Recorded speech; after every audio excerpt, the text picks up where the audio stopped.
தேவனுக்கு மகிமை உண்டாவதாக.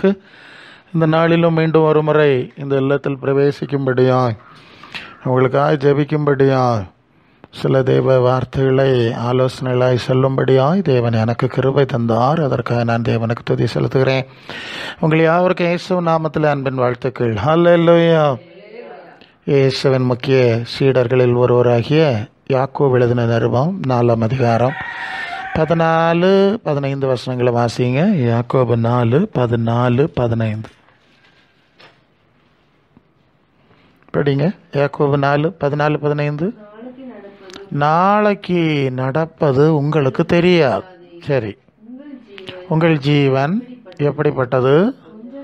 கொஞ்ச காலம் தோன்றி பின்பு தோன்றாமல் போகிற புகையை போல் இருக்கிறது. ஆகையால் ஆண்டவருக்கு சித்தமானால் நாங்களும் உயிரோடு இருந்தால் இன்னதை செய்வோம் என்று சொல்ல வேண்டும். ஆதி திருச்சபை நாட்களிலே ஆதி திருச்சபை விசுவாசிகளுக்கு அப்போஸ்தலர்கள் சொன்ன அறிவுரையின் ஒரு மாதிரியை நாம் இங்கே பார்க்கிறோம். காரணம், நாம் சங்கீதங்களின் புஸ்தகத்தில் 128ஆம் சங்கீதமாக அந்த கடைசி வசனம் நீ உன் பிள்ளைகளின் பிள்ளைகளையும் இஸ்ரவேலுக்கு உண்டாகும் சமாதானத்தையும் காண்பாய் என்று சொல்லி ஒரு வசனத்தை பார்க்கிறோம். அந்த வசனத்தை தான் அதிகமாக கிறிஸ்தவ கோலத்தில் பயன்படுத்துவது உண்டு.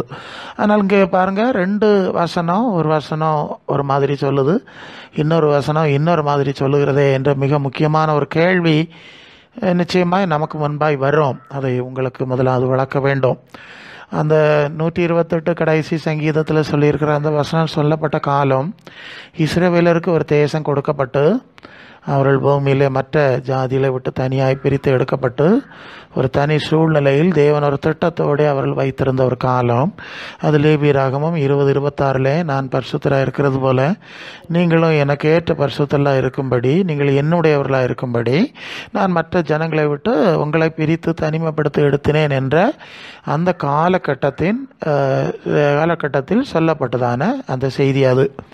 ஆனால் அதற்கு இடைப்பட்ட காலத்திலே இஸ்ரவேலர்கள் தங்களால் தேவனால் தெரிந்தெடுக்கப்பட்ட இஸ்ரவேலர்களும் தேவனை அசட்டை பண்ணினாங்க, அவரை எரிச்சல் ஊட்டினாங்கன்னா நிறைய சம்பவங்கள் இருக்கிறது. அவர்கள் தேவாலயத்திலேயே கையின் கிரியைகள் தங்கள் உண்டு பண்ணின காரியங்கள் எல்லாம் வச்சு கர்த்தரை எரிச்சல் ஊட்டுகிற அளவுக்கு போயிட்டாங்கங்கிற சம்பவம் எல்லாம் இருக்குது. அதை தீர்க்கதரிசிகள் மூலம் எச்சரிக்கிறார். அதன் பிறகு இந்த ஆலயத்தை இடித்து போடுவேன் என்று சொல்லி அப்படியே அது எரேமியா 7ஆம் அதிகாரத்தில் வருது. அப்புறம் எரேமியா 52ஆம் அதிகாரம் 12லேருந்து போனால் அந்த ஆலயத்தையெல்லாம் இடித்து புதிய ஒரு திட்டத்தை, நீங்கள் ஏசாயா 65:17 இதோ புதிய வானத்தையும் புதிய பூமியும் சிருஷ்டிக்கிறேன், முந்தினவில் நினைக்கப்படுவதில்லை என்று சொல்லி இயேசுவை அனுப்பி மனம் திரும்புங்கள், பரலோக ராஜ்யம் சமீபமாக இருக்கிறது என்று சொல்லி முதல் செய்தி சொன்னார். சரிதானே? அது மத்தேயு 4:17 மனம் திரும்புங்கள், பரலோக ராஜ்யம் சமீபமாக இருக்கிறது என்று இயேசு பிரசங்கம் பண்ண தொடங்கினார். சரியா? அப்போ இயேசுவின் மூலம் ஒரு பரலோக ராஜ்யம், பரம்னா மேலே, அது யோவான் 14:2 பிதாவின் வீட்டில் அநேக வாசஸ்தலம், உங்களுக்கு நான் அங்கே வாசஸ்தலை உண்டாக்கி உங்களை அழைத்து கொண்டு போக நான் வருவேன். ஹல்லேலூயா. இந்த அடிப்படையை முதலாவது புரிஞ்சுக்கணும். நிறைய செய்திகள் பல ரீதியில் கேட்பீங்க. என்னை பொறுத்தவரையில் நான் ஆண்டவருடைய சுவிசேஷகனாய் இது சபைகளுக்குள்ளும் சபைகளுக்கு வெளியேயும் பல விஷயங்களை தெளிவுபடுத்த வேண்டும். அப்போ முதலாவது, இயேசு நமக்கு பரலோகம், ஒரு புதிய உலகம், அதை வெளிப்படுத்தல் 21ஆம் அதிகாரம் முதல் வசனத்திலே புதிய வானம் புதிய பூமி உண்டாயிற்று என்று படிக்கிறோம். அதுக்கு முன்னால் பேதுரு சொல்கிற ஒரு வசனம் இருக்குது. அது 2 பேதுரு 3:7-13. அந்த நீங்கள் வாசிச்சுட்டே போனால், இப்போ இருக்கிற வானம் பூமி அக்கினிக்கு இரையாக வைக்கப்பட்டிருக்கிறது, பஞ்சபூதங்கள் வந்து உருகி போகிறது. 13ஆம் வசனத்தில் தேவனுடைய நீதி வாசமாக இருக்கும், புதிய வானங்களும் புதிய பூமியும் உண்டாகும் என்று காத்திருக்கிறோம். இதுதான் சுவிசேஷத்தினுடைய அடிப்படை. பழைய வானம் பூமி எல்லாம் சாபத்துக்கு உட்பட்டுட்டு பல வசனங்கள் இருக்கிறது. புதிய வானம் புதிய பூமிக்கு நாம் இங்கே காத்திருக்க வேண்டும். அதைத்தான் வெளிப்படுத்தல் 21:1 படிக்கிறோம். அப்புறம் அங்கே தேவனும் தேவ பிள்ளைகளும் இருப்பார்கள். 3ஆம் வசனத்தில் கண்ணீர் இல்லை, வருத்தம் இல்லை, துக்கம் இல்லை, மரணம் இல்லை. அந்த வார்த்தை ரொம்ப முக்கியம். நான் சகலத்தையும் புதிதாக்குகிறேன். அப்போ பழைய உலகத்தில் பழைய சூழ்நிலையில் இருக்கும்போது இங்கே சாபம் இருக்கிறது, கண்ணீர் இருக்கிறது, துன்பம் இருக்கிறது. ஏன்னா அது ஆதாம் ஏவாள் தேவ சித்தம் செய்யலை, சாத்தான் சித்தம் செஞ்சாங்க. ஒரு சாபம் வந்தது. அது ஆதியாகமம் 3:16-19 வரை, நீ பெருகும்போது வேதனையை பருக பண்ணுவேன், இந்த பூமி சபிக்கப்பட்டிருக்கும், அது பலன் கொடுக்காது, மண்ணில் இருந்திருக்கப்பட்டாய் மண்ணுக்கு திரும்புவாய் என்ற வார்த்தை. ஸோ இதெல்லாம் நம்ம வாழ்க்கையில், நம்முடைய குடும்பங்களில், நம்முடைய மூதாதையர்கள் எல்லாருடைய வாழ்க்கையிலும் இதுதான் நிறைவேறி கொண்டு வருகிறது. இதை முதலாவது புரியணும். நாம் தேவனால் சபிக்கப்பட்ட ஒரு உலகத்திலே, ஒரு சபிக்கப்பட்ட சரீரத்திலே, ஒரு சபிக்கப்பட்ட வாழ்வை தான் வாழ்ந்து கொண்டிருக்கிறோம்ங்கிறத முதலாவது கவனத்தில் கொள்ளணும். அப்போ இந்த சூழ்நிலையில் வாழ்கிறதுனால தான் நமக்கு கஷ்டங்களும் பல துன்பங்களும் கடைசியில் மரணமும் சம்பவிக்கிறது. நம்ம முன்னால் போனாங்க, நம்மளும் போய் தான் ஆகணும். மாதிரி நினைக்காம இங்கே வாழ முடியாது. அதையும் மனசில் கொள்ளணும். ஆகையினால தான் இங்கே இந்த யாக்கோபு சொல்கிறாரு, நாளை நடப்பது தெரியாது. அப்படி ஒரு உத்தரவாத நம்பிக்கை நமக்கு கொடுக்கப்படவில்லை. நமக்கு பரலோக ராஜ்யத்தை குறித்த உத்தரவாதம் தான் கொடுக்கப்பட்டிருக்கிறது. மறுமையின் வாழ்வு தான் உத்தரவாதமாய் கொடுக்கப்பட்டிருக்கிறது. ஆகவே நீங்கள் தேவனுக்கு சித்தமானால் நாங்கள் இதை செய்வோம், அவர் உயிரோடு வைக்கணும், தெய்வ சித்தமாக இருக்கணும், அப்படிங்கிற ஒரு அறிவோடு உணர்வோடு வாழ வேண்டும் என்று கற்றுக் கொடுக்குற ஒரு காரியத்தை நாம் பார்க்குறோம். மிக முக்கியமாக மனசில் வைக்க வேண்டிய ஒரு அடிப்படை என்ன, நாளை நடப்பது யாருக்குமே தெரியாது. அந்த அப்போஸ்தலர்களுக்கே தெரியல, நாளை எங்களுக்கு என்ன நடக்கும்னு தெரியாது என்று தான் அவர்கள் குறிப்பிடுவதை பார்க்குறோம். அப்போ நாளை யாருக்கு நாளை நடப்பது நமக்கு தெரியாதுங்கிறதுனால, ஏன்னா இன்னொரு வசனத்தை நான் சொல்லணும், அது ஆண்டவர் சொன்னதான். அது லூக்கா 12:16 நீங்கள் வாசிச்சுட்டு போனால், லூக்கா 12:16 வாசித்தா, ஒரு மனுஷன் இருக்கிறான், ஒரு பெரிய ஐஸ்வர்யவான், அவனுக்கு நிறைய வயல் நிலங்கள் இருக்கிறது, நிறைய தானியத்தை, நெல் வந்திருக்கு, கோதுமை வந்திருக்கு, மாங்காய், தேங்காய் எல்லாமே நிறைய வந்திருக்கு. அந்த மனுஷன் தனக்குள்ளே சொல்கிறான், அங்கே இருக்குது, ஆத்துமாவே திரளான நாட்களுக்கு வேண்டிய காரியத்தை உனக்காக நான் சேர்த்து வைத்திருக்கிறேன், நீ நல்லா சாப்பிட்டு புசித்து குடித்து சந்தோஷமாயிரு அப்படின்னு அவன் தனக்கு மனசில் சொல்லி கொண்டிருந்தான். அப்போது தேவன் அவனிடத்தில் ஒரு கேள்வி கேட்டார். அந்த இடத்துல அது வருது, மதிகேடனே, இன்று இரவு உன் ஆத்மா உன்னை விட்டு எடுத்துக்கொள்ளப்படுவானால் நீ சேர்த்து வைத்தது யாருடையதாகும். அப்போ என்ன புரியுது, அந்த மனுஷன் நினைக்கிறான் நான் இன்னும் ரொம்ப நாள் இருப்பேன். ஆனால் கர்த்தர் சொல்கிறார், இப்படியெல்லாம் நீ நினைக்கப்படாது. அதான் அந்த இடத்துல வலியுறுத்துகிற காரியம்.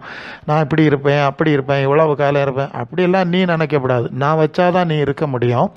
ஆகவே இன்னைக்கு எடுத்துக்கொள்ளப்பட்டாலும் இதெல்லாம் உனக்கு கிடைக்காது என்ற ஒரு காரியத்தை ஆண்டவர் கற்றுக் கொடுக்கிறதை பார்க்கிறோம். நான் இயேசுவின் சுவிசேஷத்தை தான் பேசி கொண்டிருக்கிறேன். ஓகே, அப்போ நாம் முதலாவது கற்றுக்கொள்வது, நாம் நிலையற்றவர்கள், நம்ம எத்தனை நாள் இங்கே இருப்போம் நமக்கு தெரியாது. தேவன் தந்தாதான் நமக்கு இந்த உயிரும் இந்த வாழ்க்கையும் நமக்கு உண்டு என்கிறதை மனசில் வைத்து கொள்ள வேண்டும். வேறு யாரும் தர முடியாது. இது நமக்கு புரிந்திருக்கிற, நன்றாய் புரிந்திருக்கிற ஒரு விஷயம். ஆகவே இந்த அறிவோடு வாழ வேண்டும். 6:33 மத்தேயுல 6:33 ஆண்டவர் சொல்வார், முதலாவது தேவனுடைய ராஜ்யத்தையும் அவருடைய நீதியையும் தேடுங்கள், அப்பொழுது உங்களுக்கு அவசியமானவைகள் கூட கொடுக்கப்படும். எண்ணத்தை உண்போம், எண்ணத்தை குடிப்போம், எண்ணத்தை உடுப்போம், இதுதான் நம்ம கவலைப்பட்டுட்டு இருக்கிறோம். நம்ம கவலை என்னதுன்னா, என்ன சாப்பிடுது, என்ன உடுக்குது, எப்படி வாழுறது என்கிறதான் கவலை. இப்படி கவலைப்பட்ட எல்லாருமே இந்த உலகத்தை விட்டு போயாச்சு. கவலைப்பட்டவர்களும் போனார்கள், கவலைப்படாதவர்களும் போனார்கள். அப்போ இதுக்காக கவலைப்பட்டு என்ன நன்மை? ஒரு நன்மை இருந்த மாதிரி தெரியலை. ஆகவே தான் முதலாவது அந்த பரலோக ராஜ்யம்னு ஆண்டவர் சொன்னாரே, அந்த நித்திய ராஜ்யம், சாவில்லாத ராஜ்யம், அந்த ராஜ்யத்துக்குரிய காரியத்தை முதலாவது நீங்கள் தேட வேண்டும். அப்போ முதலாவது நம்முடைய தேடல் நிலையற்ற இந்த உலகுக்குரிய வாழ்க்கைக்குரிய காரியங்களே அல்ல. ஆனால் உலகம் தலைகளை சொல்லுது, இல்லை முதலாவது நீ இதை தேடு, அதுக்கு பிறகு மற்றதை பார்க்கலாம் அப்படின்னு தேடுது சொல்லுது. பல சந்தர்ப்பத்தில் நாங்கள் பார்த்துருக்கோம், இதை தேடிக்கிட்டு இருக்கும்போதே முடிஞ்சிடுறாங்க. இது சங்கடமானதான். நம்ம விளக்குது, நம்ம விசுவாசிகள் நீங்கள் விளங்கி கொள்ளுங்க. இந்த உலகத்தை தேடணும், உலக வாழ்க்கையை தேடுறதுக்காக வேண்டி என்னெல்லாம் ஒவ்வொருத்தர் ஓடிக்கிட்டு இருக்கிறாங்க நமக்கு தெரியுதில்ல. வாட்டாக்கு தக்கா ஓடுறாங்க, வெளிநாட்டுக்கு ஓடுறாங்க. அதை தேடி கண்டுபிடிக்கிறதுக்கு முன்னாலேயே, இல்லையா, பார்க்குறீங்க நம்ம சுற்றி எத்தனையோ சூழ்நிலை இருக்குது. அதை தேடி கண்டுபிடிக்கிறதுக்குள்ளாலேயே வாழ்க்கை முடிஞ்சிடுது. இங்கே பக்கத்தில் ஒரு ஊழியக்காரர் சமீபத்தில் காலமாகிவிட்டார். அவரை பொறுத்தவரையாவது அவர் முதலாவது தேவனுடைய ராஜ்யத்தை தேடி அந்த வேலையை செஞ்சுக்கிட்டு இருந்தார். ஓகே, இது என்னைக்காவது முடியும்னு தெரிஞ்சது தான். அவருக்கு ராஜ்யத்துக்குரிய சூழ்நிலைக்கு அவர் போய்விட்டார். ஹல்லேலூயா. அப்போ எப்போ வேணாலும் அது முடியலாம், அது நமக்கு தெரிஞ்ச விஷயந்தான். அப்போ முதலாவது தேவனுடைய ராஜ்யத்தையும் தேவனுடைய சித்தத்தையும் தேவனுடைய காரியத்தை தேடி இருந்தால் சமாதானமாட்டு சரி நான் போகிறேன், நான் ஆண்டவர்கிட்ட போகிறேன், என் ஓட்டத்தை முடிச்சிடுறேன் இல்லையா, தைரியமாக சொல்லிடலாம். பவுல் சொன்னார், நல்ல நீங்கள் 2 தீமோத்தேயு 4ஆம் அதிகாரத்தில் நீங்கள் பின் வரும்போது, நல்ல விசுவாசத்தில் நல்ல போராட்டத்தை போராடினேன், ஓட்டத்தை முடித்தேன், காத்து கொண்டேன் இல்லையா. 2 தீமோத்தேயு 4:7 படிக்கணும்.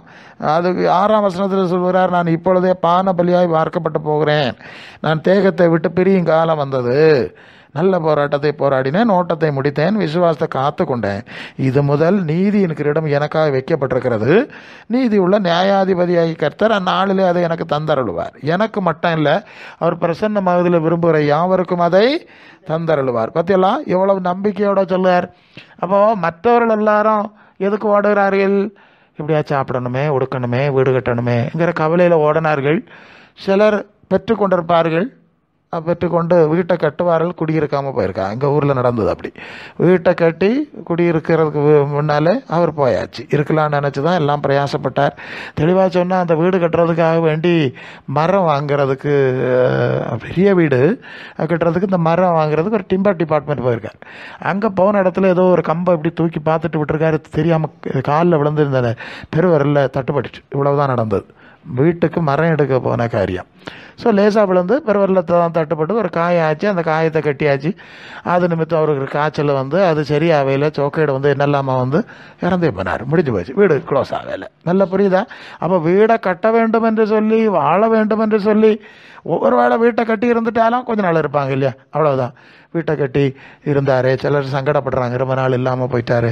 வீட்டை கட்டி சங்கடம் தான். உலகத்தையே அதிகமாக தியானிச்சுட்டு கொண்டு போகிறவர்களுக்கு வீட்டை கட்டினாரு, இருக்காம போயிட்டாரு, பிள்ளைகள்லாம் வேலை கிடச்சி சம்பளம் வாங்கி நல்லா சாப்பிடாமல் போயிட்டாரு இல்லையா. எத்தனையோ கவலைப்படாங்க. எல்லாம் ஊழியங்களில் பார்க்குறது ஒன்றும் மறக்கிறதுக்கல்ல.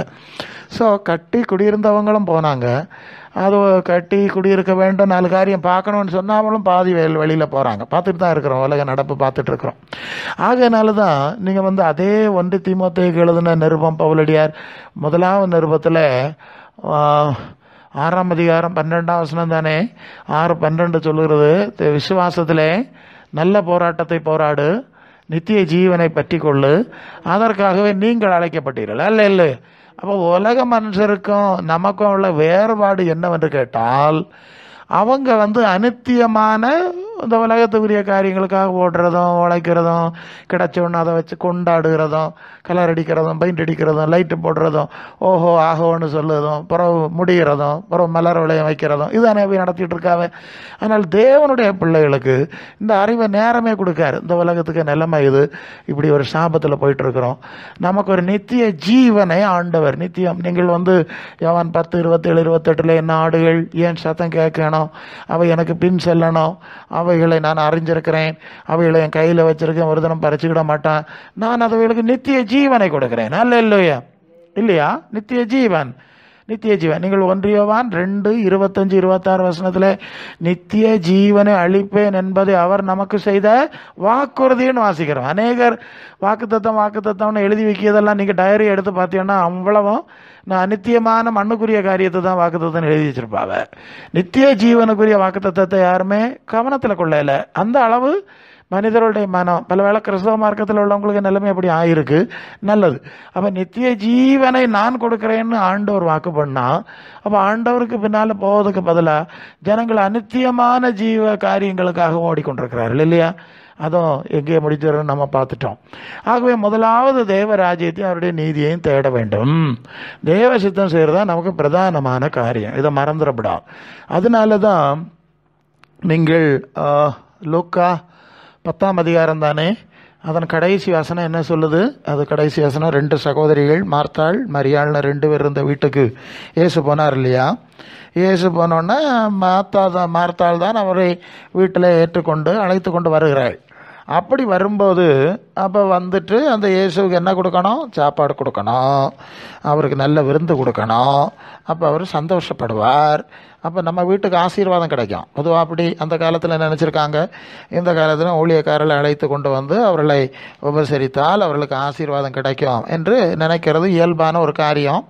அந்த அடிப்படையில் தான் இயேசு அழைச்சிட்டு வந்திருக்கா. அவன் சாப்பாடு கொடுக்கறதுக்கெல்லாம் ரெடி பண்ணிட்டு போனால், அவளுக்கு ஒரு சகோதரி இருந்தால் மரியாள். இவன் என்ன செய்கிறான்னா, இயேசுநாதர் எப்போ எப்போதும் பேசிகிட்டு இருப்பார். தூங்குகிற நேரம் தவிர மற்ற நேரம் எல்லாம் ஆமாம் ஜெபம் பண்ணது அல்லது பிரசங்கம் பண்ணது, இந்த 2 காரியம் நடக்கும்.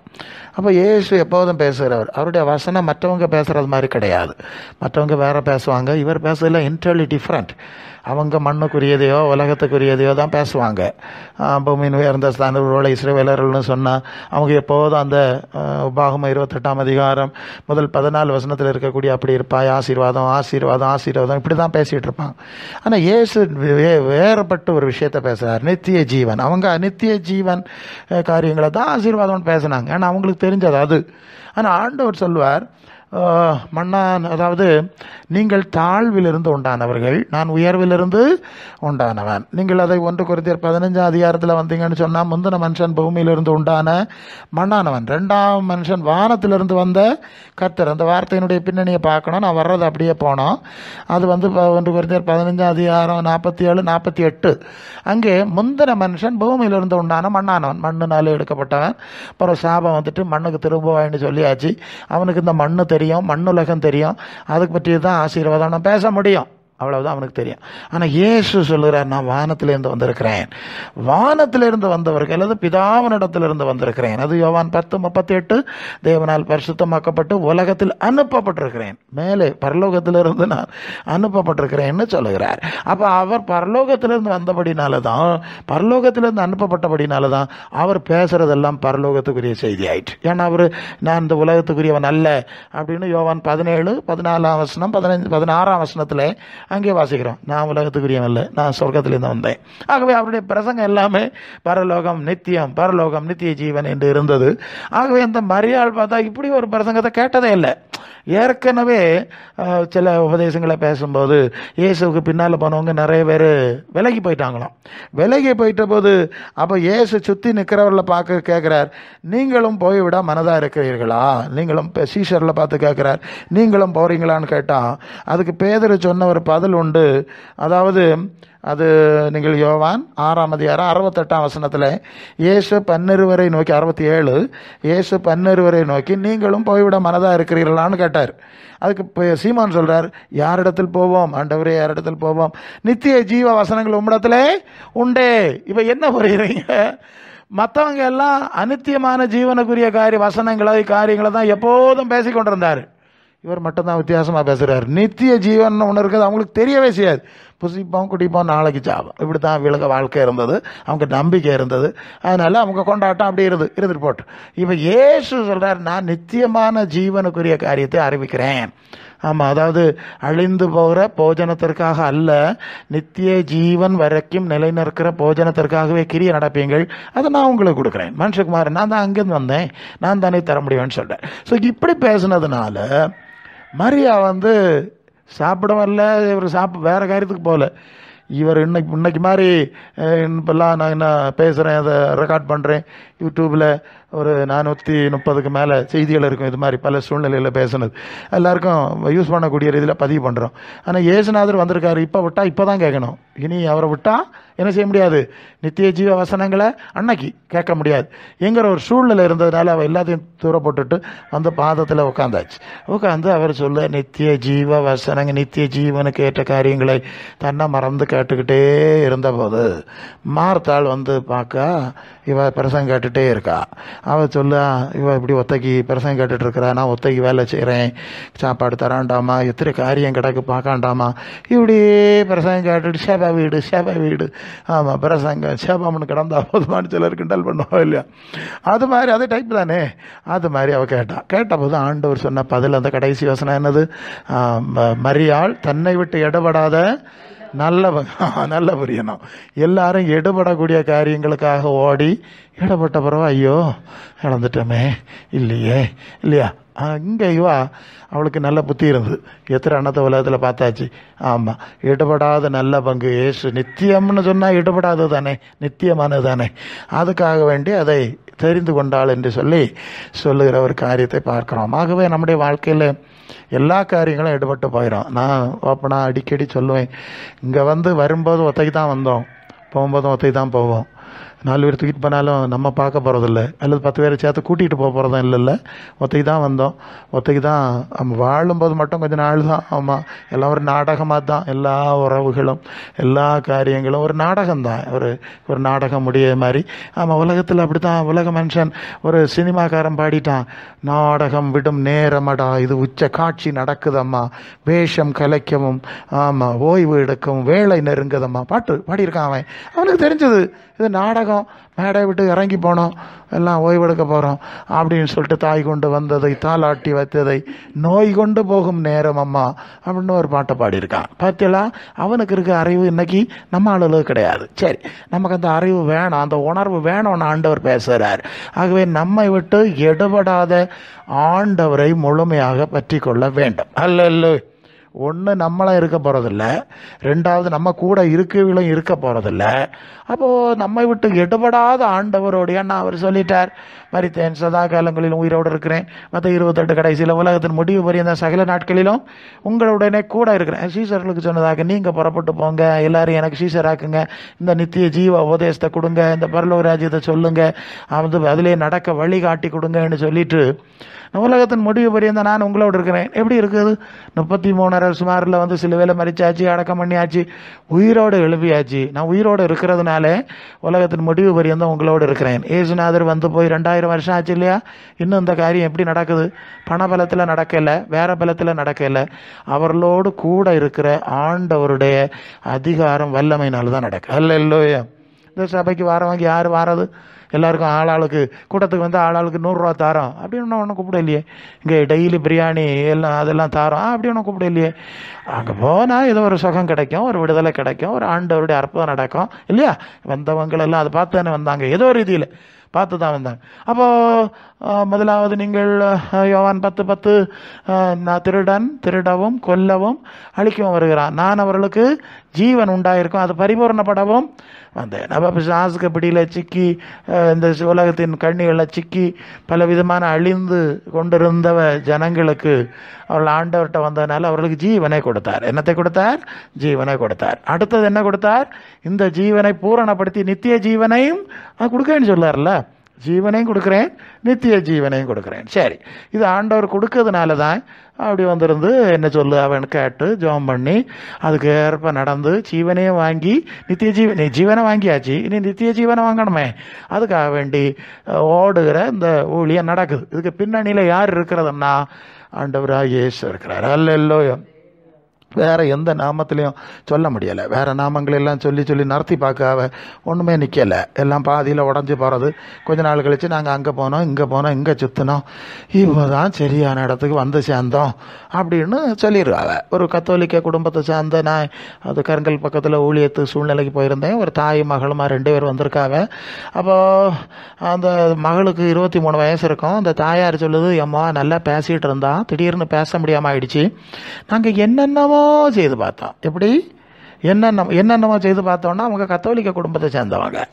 அதனால அவங்களுக்கு பிதாவாகிய சர்வேஸ்வரன், சுதனாகிய சர்வேஸ்வரன், தூய ஆவியாகிய சர்வேஸ்வரன், இறைவனின் தாய் யார்? அன்னை மரியா. அடுத்தது மிகாவேல் தூதர், இல்லை அவங்க வச்சிருக்கதான் சொல்கிறேன், மிகாவேல் தூதர், கப்ரியேல் தூதர், அப்புறம் புனிதர் ராயப்பர், சின்னப்பர், அவர் சாவியை வச்சுட்டு இப்படி நிற்பார், அப்படி விட்டுருப்பாங்க பார்த்துருக்கீங்களா? சரி, ராயப்பர், சின்னப்பர், புனிதப்பர், பாதுகாவலிகள் இல்லையா? ஒவ்வொரு இடத்துக்கும் பாதுகாவலிகளை வச்சுருக்காவலாம். ஒரு 33 கோடி ஆள் அப்படி இருக்காவ. எல்லாம் இருந்துட்டு போட்டு அது அவங்க விசுவாசம், அதுக்குள்ளே நான் குறுக்கிடையில வந்ததை பேசேன். இப்போ என்ன ஆச்சு, இவளுக்கு பேச முடியாமல் ஆச்சு. திடீர்னு பேச முடியாமனோடனே இவங்க ஒவ்வொரு இடத்துலையா போய் மொட்டை போட இடத்துல மொட்டை போடணும், வேறு கரிஞ்சி இடத்துல வேறு நிறைய இருக்கு இல்லையா? ஒரு இடத்துல எல்லாம் வழிபாடும் செய்து மழுத்திரி கொளுத்தி சாம்பிராணி கொளுத்தி எல்லாம் சுற்றிக்கிட்டு வந்தா மோளுக்கு வாதறக்கலை. எப்படி ஆதரக்கையில் இன்னும் என்ன ஏது இப்படி இருக்க வேலை. அங்கே ஒரு வீட்டில் நான் ஒரு காரியத்துக்கு ஜோம் பண்ண வேண்டியிருந்து கர்த்தர் அவங்களுக்கு ஒரு நன்மை செஞ்சோடனே பாஸ்டருங்க வரும்போது ஜோம் பண்ணுக்கு வரணும். நான் சொல்லுவேன், நான் ஜோம் பண்ணுக்கு வரமாட்டேன், நான் வந்தால் சுவிசேஷகன், எனக்கு பிரசங்கம் பண்ணுறது என் வேலை, வந்தால் ஒரு ஜோம் பண்ணணும் ஒரு 10 நிமிஷம், அடுத்த ஒரு பிரசங்கம் சொல்லுவேன், ஓகே வாங்கன்னு சொன்னேன். அப்படி தான் ஒரு ஞாயிற்றுக்கிழமை போகிறோம், சில வேலை போவோம், அங்கே ஓடி சுற்றி அந்த வட்டாரத்தில் வரும்போது நாங்கள் ஃபேமிலியாக போவோம். ஓகே. அங்கே போகும்போதாக இது நடக்குது. அப்போ அந்த வீட்டுக்காரம்ப சொல்லி எனக்கு ஒரு பிரசங்கியார் இருந்துவார், அரிச்சம் பண்ணுவார் என்னென்னு சொல்லியிருக்கு. இல்லை அவளும் கத்தோலிக்கும் இவளும் கத்தோலிக்கும். உடனே யாக்கும் அவள் கூட்டிகிட்டு வந்திருக்கா. அப்போது இப்படி நிற்க பிரசங்கியார் இப்படி ஆகும். அப்போ நான் சொன்னேன், நானும் உங்களை போல் சாதாரண மனுஷன் தான், நான் புனிதம் ஒன்றும் கிடையாது, நீங்கள் நினைக்கிற மாதிரி அந்த புனிதர் வரிசையை சேர்ந்த ஆள் ஒன்றும் கிடையாது. சரி, நல்லா பேசிகிட்டு இருந்தால் திடீர்னு பேச முடியாமாச்சு. இவன் அந்த வாயினால் யார் யார் என்னென்ன பேசினாலோ தெரியலையே. சரி போட்டு, எல்லாருக்கும் வாழ்க்கையில் பல சூழ்நிலை வரும்போது அப்படி இப்படி ஆயிடுது இல்லையா. சரி சரி, இப்போ இந்த பிரச்சனையை சரியாக என்ன கொண்டு முடியாது. ஏன்னா இதை எடுக்கிற அதிகாரம் இயேசுநாதருக்கு மட்டும்தான் இருக்குது. பைபிள்லேருந்து ஒரு சம்பவத்தை சொன்னேன். ஒரு மனுஷன் பக்கவாத நோயாளி, பேரலைஸ்டு மேன், திமிர்வாதக்காரன்னு போட்டிருக்கு. ஓகே, ஒரு திமிர்வாதக்காரனை வந்து தூக்கிட்டு வந்துட்டான். 4 பேர் தூக்கிட்டு, நடக்க முடியாதுல்ல, நடக்க முடியாதவன தூக்கிட்டு தானே வரணும். 4 பேர் சேர்ந்து அந்த திமிர்வாதக்காரனை தூக்கிட்டு வந்துட்டான். தூக்கி கொண்டு வந்து இயேசுநாதர் மாதிரிக்கு முன்னால் போட்டிருக்கு. ஏன்னா இயேசுநாதர் அற்புதம் செய்கிறவர்ல. இவர் என்ன செஞ்சுருக்கணும், மகனே நீ எழும்பி உன் வீட்டுக்கு போ ஒன்று சொல்லியிருக்கணும். ஆனால் அவர் அப்படி சொல்லலை. இயேசுநாதர் முதல்ல என்ன சொன்னார், மகனே உன் பாவங்கள் உனக்கு. உடனே சுற்றி இருக்கு இவையெல்லாம் பேசுவாங்களாம். இவன் ஒரு மனுஷன் தானே நம்ம மாதிரி, இவன் எப்படி பாவத்தை மன்னிப்பான்? பாவத்தை மன்னிக்கிறதுக்கு பரலோக தேவனுக்கு மட்டும்தான் அதிகாரம் இருக்குது, வேற ஒருத்தருக்கும் பாவம் மன்னிக்க அதிகாரம் கிடையாது. இவன் யார் பாவம் மன்னிக்கன்னு சொல்லுவான் அப்படின்னு தங்களுக்குள்ள பேசிக்கிறான். இது ஆண்டவர் காதில் விழுந்துட்டு உடனே அவர் சொல்லுவார், அப்பா பாவங்களை மன்னிக்கப்பட்டதுன்னு சொல்வது எளிதா, இல்லை இழந்து போவோம் வீட்டுக்கு போகிறதுன்னு சொல்கிறது எளிதா? இவனுக்கு இந்த சோக்கேடு இந்த பிரச்சனை வர்றதுக்கு காரணமே அவன் செய்த பாவம் தானே. அப்போ முதலாவது அந்த பாவத்துக்கு ஒரு பரிகாரம் செய்யாண்டாமா? பரிகாரத்தை செய்த அப்புறம் தான் இவனுக்கு சுகத்தை கொடுக்க முடியும். பாவங்க மன்னிக்கிறதுக்கு பரிகாரம் செய்கிறதுக்கு எனக்கு அதிகாரம் இருக்கிறதுங்கிறதை நீங்கள் அறிந்து கொள்ள வேண்டும் என்று சொல்லி, மகனே கட்டில் நீயே தலையில் எடுத்துகிட்டு போ. முதல்ல அவனை கட்டில் போட்டு தூக்கிட்டு வந்திருக்கா, படுக்கை ஏதோ ஒரு மரம். இப்போ சொன்னார், நீ கட்டில் நீயே படுக்கை நீயே தூக்கிட்டு போ, ஒன்றை இனி வருதுன்னா தூக்காண்டான். அவன் எல்லாம் எடுத்து வாரிச்சு விட்டு தலையில் சுமந்துட்டு வீட்டுக்கு போனானா. இந்த சம்பவத்தை நான் சொல்லிட்டு சொன்னேன், இயேசுநாதருக்கு தான் அந்த அதிகாரம் இருக்குது, எனக்கு கிடையாது, இதை நீ விசுவாசிக்கிறதான்னு கேட்குறேன். அவன் முன்னே நிற்கிறா, 23 வயசு, தலையாட்டுறா, பேச முடியாது. நீ என்னென்ன பாவம் செஞ்சான்னு உனக்கு தான் தெரியும், எனக்கு தெரியாது. நீ அதெல்லாம் அறிக்கையிட்டு விடுவியா? பாவத்தை அறிக்கையிட்டு விடுகிறவன் விடணுமா? சும்மா அங்கேயே போய் பாவ நிவர்த்தி செய்துட்டு திருப்பியும் அக்கிரமத்தில் போகப்படாதான், மனம் திரும்பி குணப்படணுமா? அப்படி செய்வியா? செய்வேன், தலையாட்டியாச்சு. இனி அப்படி செய்யாமல் இருக்க பாப்பியா? சரி. ஆண்டவருடைய போதனையில் எல்லாம் நடப்பியா? சரி. ஆண்டவர் சொல்ல மாதிரி கேட்பியா? தலையாட்டுறான். நான் இப்படி சொல்லக்குள்ள அவன் முழங்கால் நின்னாச்சு. ஆனால் கத்தோலிக்கத்தில் ரொம்ப நேரம் அவங்களுக்கு முழங்கால் தெரியுமே, முழங்கால் நின்னாச்சு. நான் தலையில் கேச்சு, இயேசு நாமத்தில் பாவங்கள் மன்னிக்கப்படுவதாக, இயேசு நாமத்தில் இவ்வளவு இந்த கட்டு இந்த சாத்தானின் அதிகாரம் புறப்பட்டு போதா அப்படின்னு சொல்லி ஆமேன் போடுறதுக்குள்ள அவள் பேசிகிட்டே எழும்பியாச்சு. அவன் பேசின அப்புறம் இன்னும் முழங்கால் நிற்கி என்னதுக்கு இல்லையா, ஜபம் முடியறதுக்கும் காத்திருக்கல. நான் என் பாட்டியை தாரமாறாக பேசி போட்டேன், அதுக்கப்புறம் தான் இப்படி எல்லாம் வந்தேன்னு சொன்னேன். நான் அவளுக்கு புதிய ஏற்பாடு கொடுத்தேன். பக்கத்தில் இயேசுநாதரை போதிக்கிற ஏதாவது சபை இருந்தப்போ நான் அப்படி சுவிசேஷன் இல்லையா, நான் அப்படி போயிடுவேன். அது ரொம்ப வருஷத்துக்கு முன்னே நடந்தது. நான் இது எதுக்கு சொல்ல வந்தேன்னு சொன்னால், ஓகே, பாவங்களை மன்னிக்க ஆண்டவருக்கு அதிகாரம் இருக்குது, அவருக்கு மட்டும்தான் இந்த விடுதலை கொடுக்க அதிகாரம் இருக்குது, வேறு யாருக்கு எந்த அதிகாரம் கிடையாது, இயேசுவின் தாய் மரியாளுக்கும் கிடையாது. அதனால தான் யோவான் 2:5 அன்னை மரியா சொல்கிறாங்க, அவர் இயேசு உங்களுக்கு என்னவெல்லாம் சொல்லுகிறாரோ அதெல்லாம் செய்து விடுங்கள் என்று அருமையாக சொல்கிறாங்கல்ல. அந்த கேனாவூரில் கல்யாண வீட்டில் ரசம் தீர்ந்து போச்சு, எல்லாரும் போய் அன்னை மரியாதை சுற்றி வந்திருக்காவ. அவங்க போய் இயேசுநாதர்கிட்ட போனாங்க. ஆமாம், அவர் என் வேலை வரல, என் வேலையில் நான் செய்வேன்னு சொல்லிட்டார். அப்போ அந்த அம்மா சொல்லுவார், என்னையே சுற்றி வரப்படாது, இயேசுநாதர்கிட்ட போய் நெல்லுங்க, அவர் என்ன சொல்லுவாரோ அதெல்லாம் செஞ்சுருங்க, உங்கள் காரியம் சரியாயிரும். சரிதானா? இப்படி தான் வந்தார்கள். வந்தனால அவைய காரியம் எல்லா இடத்துலையும் வட்டம் கறக்கிட்டு வந்தார்கள், தெரியாது இல்லையா முதல்ல. அப்படி எல்லாம் சுற்றி முடிச்சுக்கிட்டு வந்தார்கள். ஆண்டவர் பரிகாரம் செஞ்சுட்டார். உடனே அற்புதம் நடந்துட்டு ஹல்லேலூயா. அப்போ ஆண்டவருடைய பாதத்தில் தான் தன்னை விட்டு இடப்படாத நல்ல பங்குன்னு சொன்னான் இல்லையா. அவருக்கு பாதத்தில் உட்காந்தா காரியம் நடக்கும், இல்லைன்னா காரியம் நடக்காது, ஏமாந்து போயிடும். ஜாக்கிரதையாக இருக்கணும். அந்த அன்னை மரியாள், நீங்கள் திருத்தூதர் பணிகள் 1ஆம் அதிகாரம் 14ஆம் வசனத்தில் இயேசுவின் சீடர்கள் எல்லாரோட அன்னை மரியாவும் பெண்களோடும் தூய் ஆவியின் பொழிதலுக்காக ஜெபித்து கொண்டிருந்தார்கள். அவர்களுக்கு மேலே பரிசுத்த ஆவி வந்தார் என்கிற சம்பவத்தில் நாம் புரிந்து கொள்கிறோம். அப்போ என்ன செய்யணும்? தன்னை விட்டு எடுபடாத நல்ல பங்கை தெரிஞ்சு கொள்ளணும், அவருடைய பாதத்திலே அமர்ந்திருக்கணும், அவருடைய வசனங்களை வாசித்து அதிலே நடக்கணும். நடக்கும்போது என்ன செய்கிறாரு? முதலாவது தேவராஜ்யத்தை தேடினா நான் மற்ற காரியத்தை நான் பார்த்துக்கிட்டேன், நான் புறப்படுத்துக்கிடுறேன்னு சொல்லுவார். சரிதானே? அப்போ அவருடைய பலத்தை கரத்துக்குள்ளே அடங்கி இருந்தால் அவர் புறப்படுப்பார். இந்த பிள்ளைகளாம் இடுப்பில் வச்சாச்சுன்னா அது சரவி சரவி இறங்கி ஓடுற மாதிரி ஓடுனா கொஞ்ச நேரம் பார்ப்போம், அப்புறம் எந்தாலையும் போ எங்கேயாவது விழுந்து எழும்பி வா அப்படின்னு சொல்லிடுவோம் இல்லையா? அது மாதிரி நம்ம வெளியே பெயரப்படாது, ஆண்டவருடைய பாதத்தில் உட்காரணும். அவருடைய பலத்தை கரத்துக்குள்ளே இருந்தால் அவர் மற்ற காரியங்களை பார்த்துக்கிடுவார். இல்லையா? இல்லைன்னா உத்தரவாதம் ஒன்றும் கிடையாது. சரியா? அப்போ நாளை நடப்பது உங்களுக்கு யாருக்கும் தெரியாது. அது நம்ம அந்த யோவான் 10:27-28 நாடு என் சத்தம் கேட்டால் என்னுடைய வழியில் என்னை மாதிரியில் நடந்தா அவைகளை நான் அறிந்திருக்கிறேன், அவைகளை என் கையிலிருந்து பறித்து கொள்ள ஒருவனாலும் கூடாது. அங்கே இது ஆண்டவர் சொன்ன வசனமாக்கும், ஒருவனும் என் கையிலிருந்து பறித்து கொள்ள மாட்டான். அப்போ இயேசுநாதருடைய கரத்தில் இருந்தால் தான் நமக்கு பாதுகாப்பு, வேறு பாதுகாப்பு கிடையாது. அவரை அனுமதிக்கிற வரைக்கும் நம்ம இருந்தது ஆவணும். திருடன் கொல்லம் அழிக்கும் சுற்றி வருவான். ஆமாம், உங்கள் எதிராளியாகிய பிசாசானவன் கர்ச்சிக்கிற சிங்கம் போல இவனை விழுங்கலாமோ என்று சொல்லி என்ன செய்கிறானா, அவன் சுற்றிக்கிட்டே நடப்பானா. அப்படிதான் இப்போ அப்போஸ்தலனாகிய பேதுரு சொல்லுகிறார். அவன் எப்போதும் சுற்றுவான், எல்லாரையும் சுற்றுகிறான். விசுவாசிகளை தான் அதிகம் சுற்றுவானா, அவிசுவாசிகளை கண்டுக்கிடாமல் விட்டுருவானா. அப்போ விசுவாசிகள் கூடுதல் கவனமாக இருக்கணுமா? இல்லையோ? அப்போ அதனால அவருடைய பலத்த கரத்துக்குள்ள அடங்கிற எல்லா வசனம் தான் அடங்கிருங்கள்னு சொல்லியிருக்கு. அப்போ இந்த நாளில் ஒரு நல்ல தீர்மானம் எடுக்கணும். நமக்கு முன்னே வாழ்ந்தவர்கள் நம்மை விட்டு கடந்து போயிருக்கிறார்கள், நாமும் கடந்து போவோம். அது என்னைக்குன்னு தெரியாது. அவர் எப்போ எடுக்காரோ அப்போ போனோம். அப்போ என்ன செய்யணும்? மூச்சு போகிறதுக்கு முன்னே பிரசங்கியில் அந்த வசனம் எப்படி சொல்லுகிறது? அது 2:7 அது என்ன சொல் 2 அது ஆவி தன்னை தந்த மண்ணானது தான் முன்பிருந்த பூமிக்கு திரும்பி ஆவி தன்னை தந்த தேவனிடத்திற்கு திரும்புவதற்கு முன்னும் உன் சிருஷ்டிகரை நல்ல அதான் நமக்கு தேவை. நம்ம நான் சொல்லி முடிக்கணும். சிருஷ்டிகரை என்ன செய்யணும்? நல்ல காலத்தில் நினைக்கணும். அது வாலிப பிராயத்தில் நினைக்கணுமா? இல்லையோ? வாலிப பிராயத்தில் நினைக்கணுமா? இப்படி அந்த வசனம் ஓகே, அது இன்னொரு வசனம், நான் சொன்ன வசனம் தப்பு பிரசங்கியில் இருக்கிறது. இவ்விதமாய் மண்ணானது தான் முன்பிருந்த பூமிக்கு மண்ணுக்கு திரும்பி விடும். இல்லையோ? அதற்கு முன்பதாக நீ என்ன செய்யணும்? உன் சிருஷ்டிகரை நினைக்க வேண்டும்.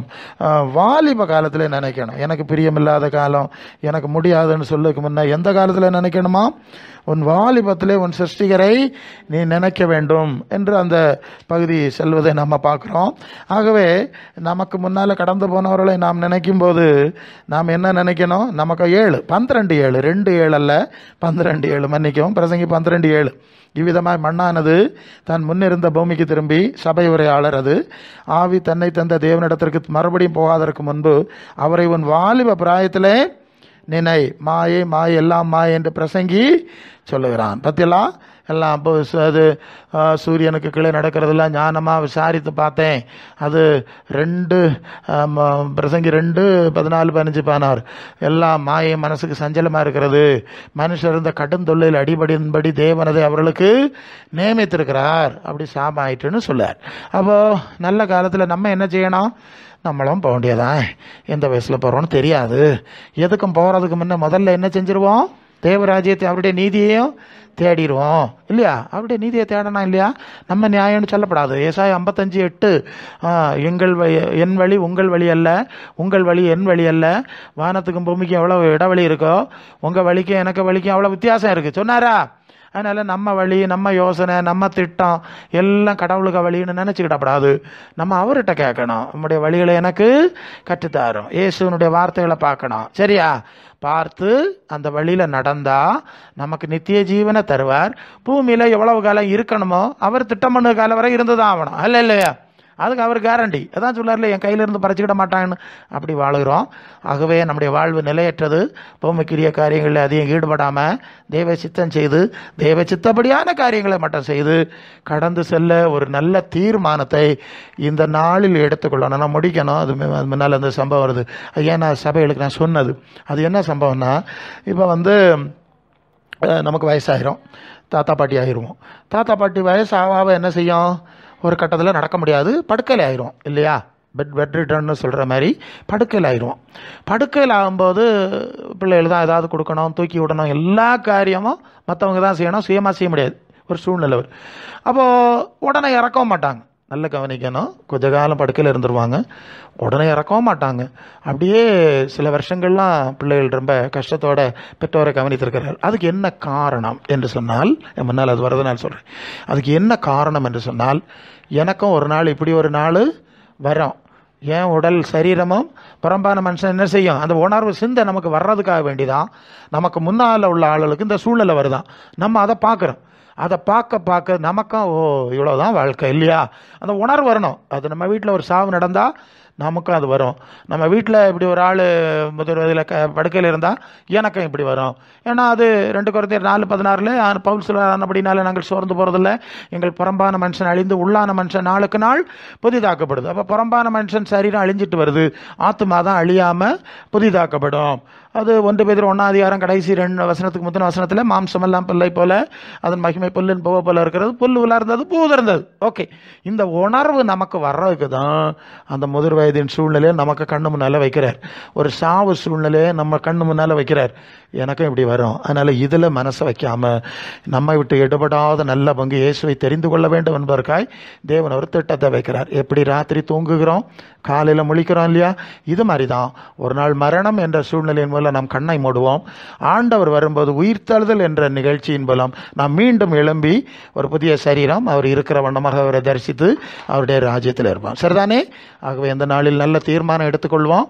வாழ்க்கை சூழ்நிலையில் இயேசுவின் பாதத்தில் இருந்து எல்லா காரியத்தையும் பெற்றுக்கொள்ளுவோம். கர்த்தர் இந்த வார்த்தைகள் நான் உங்களை ஆசீர்வதிப்பாராக. ஆமென். சோத்திரம் பிதாவே, நன்றியோடு துதிக்கிறோம், சோதரிக்கிறோம்.